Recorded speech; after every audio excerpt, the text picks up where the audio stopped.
SN glory YouTube channel के online platform पे मैं एसएन सिंह एक बार फिर से आपका हार्दिक स्वागत एवं अभिनंदन करता हूं। ऐसे बच्चे जो कक्षा 3 से कक्षा 8 तक पढ़ते हों, कक्षा 3 से कक्षा 8 तक, उनके लिए इस गर्मी की छुट्टी में नवोदय विद्यालय, सैनिक विद्यालय या सैनिक स्कूल, विद्या ज्ञान स्कूल और सीएचएस यानी सेंट्रल हिंदी स्कूल बनारस, इसके लिए जो तैयारी है उसकी शुरुआत होने जा रही है। तो सबसे पहले हम एक एक करके सबका पाठ्यक्रम बताएंगे कि क्या क्या पूछा जाता है, कैसे परीक्षाएं आयोजित होती हैं और आप किस स्तर की तैयारी करके उसको क्वालिफाई कर सकते हैं। तो आज जो शुरुआत हो रही है वो कक्षा 6 नवोदय विद्यालय में कक्षा 6 के प्रवेश के लिए जो परीक्षा आयोजित होती है उससे हम शुरुआत कर रहे हैं। अगर आप चैनल पे नए हैं तो चैनल को लाइक करिए, सब्सक्राइब करिए। आपके लिए इस चैनल पे बहुत कुछ है, आप सब्सक्राइब करके उसका फ़ायदा उठा सकते हैं। तो सबसे पहले आज हम चर्चा करेंगे नवोदय विद्यालय में प्रवेश परीक्षा किस प्रकार से ली जाती है और कक्षा 6 में कुल सीटें कितनी होती हैं। तो सबसे पहले आप जानते हैं कि 1986 की जो शिक्षा नीति आई थी उसमें एक विद्यालय की संकल्पना की गई थी और विद्यालय में संकल्पना ये की गई थी कि एक गति निर्धारक विद्यालय स्थापित किया जाए। गति निर्धारक विद्यालय के लिए जिसमें ग्रामीण क्षेत्रों से जो बच्चे प्रतिभाशाली बच्चे हैं उनका चुनाव करके और उनके लिए अच्छी शिक्षा की व्यवस्था की जाए। तो 1986 की शिक्षा नीति में ही गति निर्धारक विद्यालय की स्थापना का सुझाव दिया गया और उसी के आधार पे नवोदय विद्यालय की स्थापना हर जिले में एक विद्यालय, लगभग हर जिले में एक विद्यालय की स्थापना की गई। कक्षा 6 से लेकर के कक्षा 12 तक के बच्चों की पढ़ाई उसमें होती है। प्रवेश कक्षा 6 में होता है और कक्षा 9 में होता है, यानी कक्षा 6 में 80 सीटों पे प्रवेश होता है और बच्चे अगर 8 तक पढ़ते पढ़ते कुछ बच्चे अगर उससे ड्रॉप आउट हो जाते हैं, छोड़ देते हैं, तो जो सीटें बचती हैं वही कक्षा 9 में भरी जाती हैं। तो इस प्रकार से 2 एंट्रेंस एग्जाम आयोजित करता है नवोदय विद्यालय, एक कक्षा 6 के लिए और एक कक्षा 9 के लिए। कक्षा 6 में फिक्स है कि सीटें 80 होंगी, लेकिन कक्षा 9 में सीटें फिक्स नहीं है। जितनी सीटें रिक्त होंगी केवल उतने पे ही प्रवेश परीक्षा आयोजित कराया जाएगा। तो कक्षा 6 के लिए हम चर्चा कर रहे हैं। 6 में कुल सीट अगर देखेंगे तो 80 सीट है। अब 80 सीटों को जो ब्लॉक होते हैं उस जिले के, जैसे अगर बस्ती जिले की बात की जाएगी तो 14 ब्लॉक हैं और 14 ब्लॉकों में वितरित कर दिया जाता है। तो पहले अगर हम देखें तो यहाँ जो जिला बस्ती है, जो ये बस्ती जिला है, इसके सीटों को क्या किया जाएगा, ब्लॉक में बंटवारा कर दिया जाएगा। तो कितने ब्लॉक हैं, 14 ब्लॉक हैं। तो इन 14 ब्लॉकों में इस टाइप से इसको बंटवारा कर दिया गया। 14 ब्लॉकों में इसको ऐसे बांट दिया जाएगा। जो सीटें हैं, टोटल सीटें यहाँ कितनी हैं, टोटल सीटें हैं 80, टोटल सीट है 80। इन 80 सीटों को 14 ब्लॉकों में बांट दिया जाएगा। अब ये जो 14 ब्लॉक हैं इसमें भी क्या होगा कि 2 टाइप के होंगे, या तो शहरी क्षेत्र होंगे और या तो ग्रामीण क्षेत्र होंगे। जैसे आप बस्ती सदर को ले लीजिए तो उसमें शहरी क्षेत्र भी आता है, ग्रामीण क्षेत्र भी आता है। रुधौली ब्लॉक को ले लीजिए तो शहरी क्षेत्र भी आता है, ग्रामीण क्षेत्र भी आता है। बनकटी ब्लॉक को ले लीजिए, शहरी क्षेत्र भी आता है, ग्रामीण भी क्षेत्र आता है। तो शहरी क्षेत्र से 25% छात्रों को लिया जाएगा और ग्रामीण क्षेत्र से 75% छात्रों को लिया जाएगा।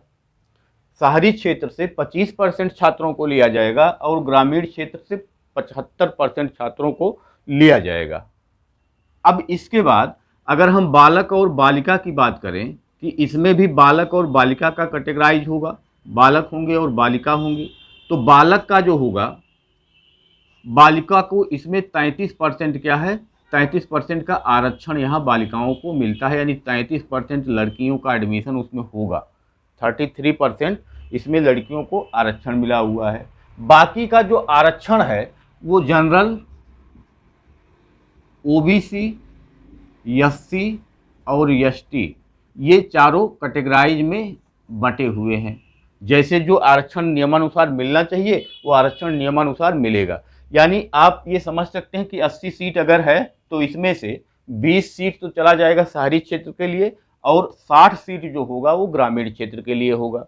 और फिर अगर ग्रामीण क्षेत्र में आप रहते हैं तो 60 सीट में 33% यानी फिर से 20 सीट लगभग वो चला जाएगा केवल बालिकाओं के लिए, 40 सीट बच्चों के लिए बचेगा और फिर उसमें भी ब्लॉक वाइज आरक्षण है। तो इस प्रकार से आप समझ सकते हैं कि सीटों का बंटवारा उसमें किस प्रकार से होता है। बात आती है उसके बाद कि उसमें पूछा क्या जाता है। तो अगर आप देखेंगे तो टोटल उसमें आज के डेट में टोटल जो प्रश्नों की संख्या होती है वो 80 प्रश्न पूछे जाते हैं। और ये जो 80 प्रश्न पूछे जाते हैं वो 3 कैटेगरी से। सबसे पहले आता है मानसिक योग्यता, मानसिक योग्यता आता है, उसके बाद गणित आता है और फिर हिंदी आता है। जो मानसिक योग्यता के जो प्रश्न होते हैं उनकी संख्या 50 होती है, गणित के जो प्रश्न होते हैं उनकी संख्या इनकी संख्या 40 होती है, जो गणित के प्रश्न होते हैं इनकी संख्या 20 और जो हिंदी के प्रश्न होते हैं उनकी संख्या 20। यानी 40 प्रश्न मानसिक योग्यता के, 20 प्रश्न गणित के और 20 प्रश्न हिंदी के। टोटल अगर नंबर की बात करें कि कितने अंकों का होता है तो ये टोटल 100 अंक की परीक्षा आयोजित होती है। यानी 1.25 नंबर का मार्क्स का एक प्रश्न होता है। अब आपको इसमें क्वालिफाई करने के लिए अगर आप जनरल कैटेगरी से हैं तो लगभग आपके 75 से 80 प्रश्न जब सही 70 से 75 प्रश्न जब आपके सही होंगे 70 से 75 प्रश्न जब आपके सही होंगे तो आप अगर ग्रामीण क्षेत्र से हैं तो आपका चयन हो सकता है। लेकिन अगर 75 प्लस हैं तो आपका चयन निश्चित है। यानी आप कंफर्म अगर होना चाहते हैं तो इसमें 75 प्लस करके आइए। अगर हम इसकी बात करें तो इसको हम ले सकते हैं कि 70 से ले करके 73 तक और फिर इसको 68 से ले करके 73 तक और फिर ये 65 तक। तो इस प्रकार से अगर इतने प्रश्न आपके सही हैं तो आपका चयन उसमें हो सकता है। जनरल के लिए सबसे ज़्यादा समस्या होती है, इसमें 75 प्लस अगर आप करके आते हैं तभी आपका चयन संभव है। और फिर ब्लॉक वाइज अलग अलग सीटें बांटी हुई हैं तो हो सकता है किसी ब्लॉक का मेरिट ज़्यादा चला जाए और किसी ब्लॉक का मेरिट कम चला जाए। उस ब्लॉक के जो बच्चे होते हैं उस पर ये होता है। तो आपका जो परीक्षा होता है वो OMR पे होता है, OMR पे परीक्षा होता है, OMR पे परीक्षा होता है। इसमें भी जो मानसिक योग्यता वाले प्रश्न होते हैं वो बच्चों को अच्छे लगते हैं, वो बच्चे जल्दी कर लेते हैं। जो हिंदी होता है वो बच्चों के लिए आसान होता है, मातृभाषा है तो उसको भी बच्चे कर ले जाते हैं। जो सबसे कठिन होता है वो गणित होता है। अगर बच्चा इसमें अच्छा करता है तो उसके लिए संभावनाएं ज़्यादा बनती हैं कि उसका चयन हो सकता है। तो इस प्रकार से आप देखेंगे कि नवोदय विद्यालय में प्रवेश परीक्षा के लिए सीटों का बंटवारा किस प्रकार से होता है, उसका जो पाठ्यक्रम है वो इस प्रकार से होता है। और टोटल जो है वो 2 घंटे का क्लास टोटल ये होता है। टोटल क्लास जो होता है वो 2 घंटे का, टोटल जो एग्ज़ाम होता है वो 2 घंटे का होता है। तो 2 घंटे के एग्ज़ाम में 80 प्रश्नों का उत्तर देना है और 75 प्लस सही करके आना है, तभी आपका एडमिशन संभव हो सकता है। तो अगर आप तैयारी करना चाहते हैं कक्षा 6 के लिए या कक्षा 9 के लिए, इसके अलावा आप सैनिक स्कूल की तैयारी करना चाहते हैं, विद्या ज्ञान स्कूल की तैयारी करना चाहते हैं, CHS स्कूल की तैयारी करना चाहते हैं, तो आप चैनल से जुड़िए और आपके लिए अब कंटिन्यू क्लास इसका भी मिलने वाला है। तो जल्द ही हम शुरुआत कर रहे हैं। पहले हम सभी का पाठ्यक्रम बताएंगे और पाठ्यक्रम के उसके बाद कक्षा 9 का पाठ्यक्रम बताएंगे, फिर आपको CHS का बताएंगे, सैनिक का बताएंगे, विद्या ज्ञान का बताएंगे और फिर उसके बाद चर्चा करेंगे हम कि किस प्रकार के प्रश्न आते हैं। प्रश्नों की श्रृंखला शुरू होगी और आपकी तैयारी की शुरुआत शुरू होगी। तो आज के लिए इतना ही, धन्यवाद।